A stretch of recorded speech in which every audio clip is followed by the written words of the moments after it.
Chapter 51. The Incarnation of Vignaraja. Om Shri Ganeshaya Namaha. Mudgalacharya said, no one was aware of the whereabouts of Kala in the form of a Vigna Daitya, Vignasura. But Gananatha managed to reach the ashram of Kala. He made Kala emerge from the ashram by prodding him with his goad. All devas were extremely astounded at this sight.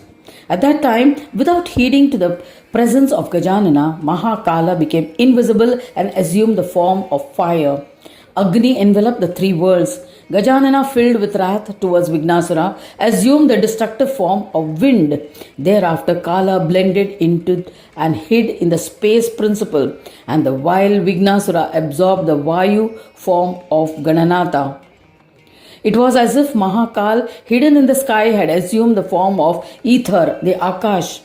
This enraged Gajanana, who assumed the form of the Ahankara principle to destroy him. According to Sankhya philosophy of evolution of Prakriti, all 24 realities, tattvas, emerge or evolve out of nature, each having predominance of one or more gunas. The 24 tattvas are listed below. 1. Moola Prakriti or Pradhana. 2. Mahat, the great principle. 3. Buddhi, discriminating, reasoning and causative intelligence. 4. Ahankara, I-ness or ego principle. 5. Manasa, the physical mind or brain. 6. The 5 Pancha Indriyas, sense organs. 7. The 5 Karmendriyas, the organs of action. 8. The 5 Tanmatras, subtle elements. 9. The 5 Mahabhutas, gross elements, namely ether, air, fire, water and earth. At that time, Vignasura assumed the form of the first manifest principle, Mahat Tattva. Being the driver of evolution, he attacked Gajanana. Gajanana was infuriated and assumed the form of Pradhana, unmanifest form, and started to absorb with great intensity the Mahat Tattva form of Vignasura into himself. The Asura then gave up the Mahat Tattva form and assumed the form of Ganesha. The invincible Kala started thrashing the Pradhana form of Ganesha. At that time, O Daksha Prajapati, Gajanana assumed his Bindu Brahma form. He released his fourfold Shakti to destroy Kala. There was no form higher in evolution than Ganesha that Kala could assume, and Kala abandoned the fight. The vision of fourfold Maya terrified Kala. This enormous power, Shakti, destroyed the ego of Kala. In the end, he surrendered to Ganaraja and accepted defeat. Seeing Mahavigna in their proximity, Devas and Munis were astounded. They hailed Ganapa and sang praise of his attributes. Vignasura bowed before Gajanana with devotion and performed his puja. Vignasura felt accomplished and enlightened, and with gratitude sang the praise of Gananatha. Vignasura extolled to yoga, to the Lord of Yoga, to the one who grants yoga to the yogis, to the one who assumes the elephant-headed form, Gajanana, I bow to you. To the formless, to the one with form, I bow to you.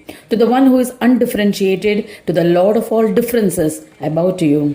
To Vignesha, to Paresha, to the one who destroys the fear of Kala, death and time, to Heramba, to the one who is further than the furthermost, I bow to you.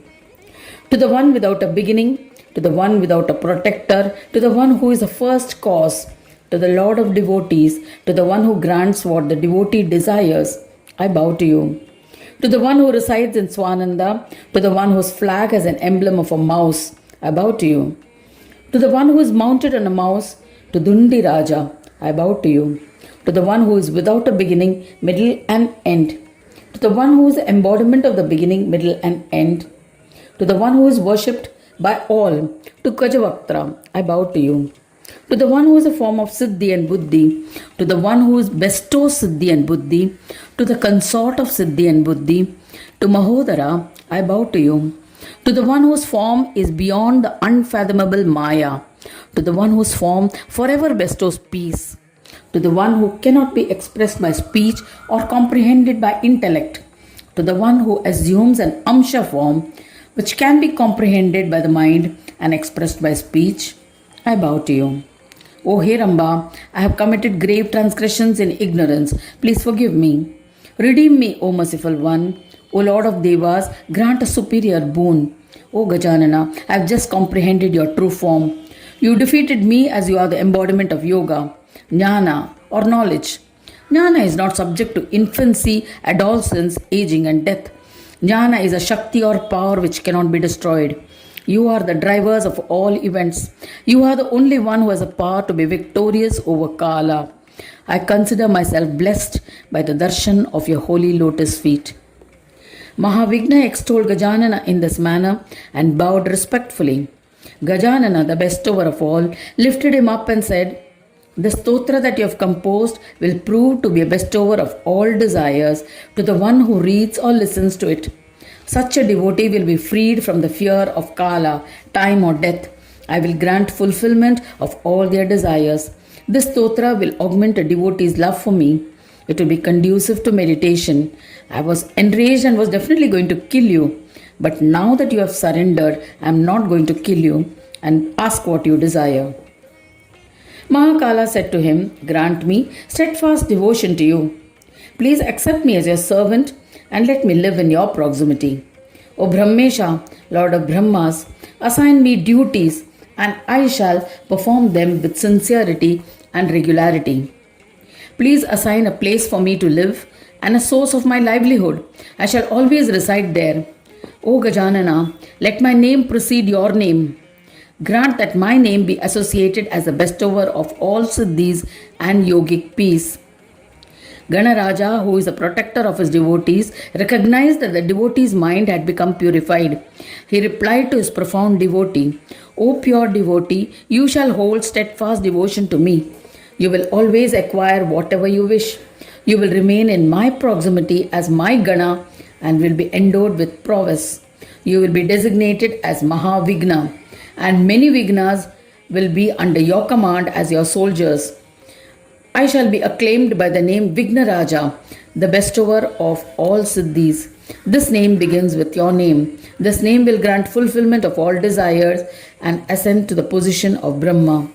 O Vigna, where I am not worshipped before the commencement of any karma, there you are to consume the fruits of such karmas without sharing them with devas.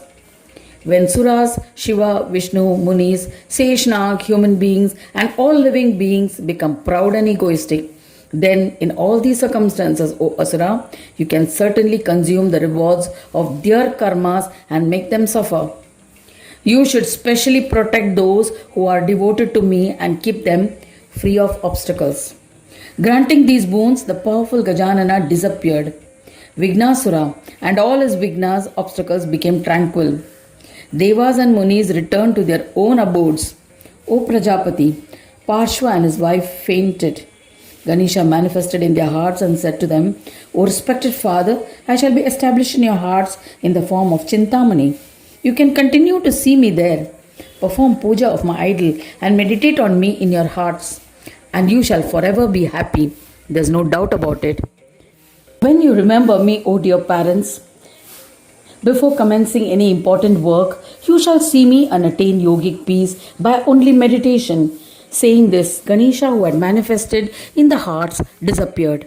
They installed an idol of Gajanana and worshipped it with great love. I have narrated the great legends of Gananatha. This is Gajanana's incarnation in his Kala Amsha form, a portion of the part of his own divine self. Once, Gajanana incarnated to kill Sindhura, the son of Varenya. There is no doubt about it. Gajanana incarnates of various times during a kalpa. It is beyond anyone's capacity to narrate all the incarnations of Gajanana. I have described to you the glory of Vignaraja, which is a bestower of enjoyments as well as liberation. There are many such incarnations assumed by Gajanana to bestow siddhis and destroy sins. Thus ends the 51st chapter titled The Incarnation of Vignaraja in the 4th Khanda of the Purana Upanishad, Shriman Mudgal Puran, describing the legend of Gajanana. Dedicated to Sri Gajanana, end of chapter 51.